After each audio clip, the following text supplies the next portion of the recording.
Le cas de tuberculose a été confirmé en fin de semaine dernière par l'Institut Pasteur. Un autre cas probable a été identifié. Il s'agit de 2 élèves de première du lycée Gaston-Monnerville, de 2 classes différentes. Les 2 adolescents ne sont plus en cours depuis une quinzaine de jours.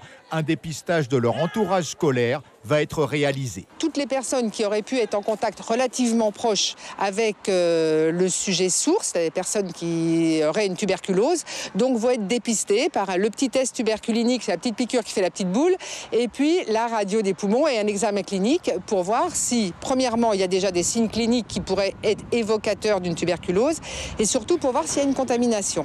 Ce dépistage aura lieu en janvier dans un centre spécialisé de la Croix-Rouge. Il concerne une centaine de personnes, adultes et jeunes, qui ont été en contact prolongé avec ces 2 élèves. Quand un patient a la tuberculose, à chaque fois qu'il parle, il envoie dans l'air un certain nombreux de bacilles tuberculeux, de microbes si vous voulez. Et les personnes qui sont autour, dans un milieu confiné, qui sont à proximité pendant de nombreuses heures, parce que ça ne se fait pas en 5 minutes, et il faut que ce soit à l'intérieur d'une pièce fermée, bien, peuvent respirer ce microbe, parce que c'est une transmission par voie aérienne, on l'attrape en respirant. Il faut au moins 8 heures cumulées de contact. Alors dans un groupe classe, évidemment, on les atteint facilement, les 8 heures.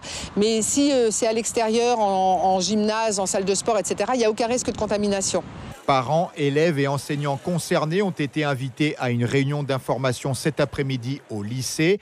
Les autorités se veulent rassurantes. La tuberculose, quand elle est contractée, se manifeste plus d'1 an après les contacts prolongés avec un malade, ce qui laisse le temps du dépistage puis du traitement.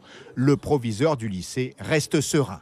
À partir du moment où nous sommes en lien direct avec les services de santé, à la fois l'ARS, le CMCK et puis le service médical du rectorat, je pense qu'il n'y a pas lieu de s'affoler outre mesure, surtout que, d'après ce que je sais, tout va être fait pour limiter les risques et rassurer à la fois les élèves et les familles. Selon le rectorat, chaque année scolaire, 1 à 4 cas de tuberculose sont diagnostiqués parmi les élèves guyanais. Mais dans la population totale, la maladie progresse. Avec 86 cas en 2016, la Guyane est la région française la plus touchée.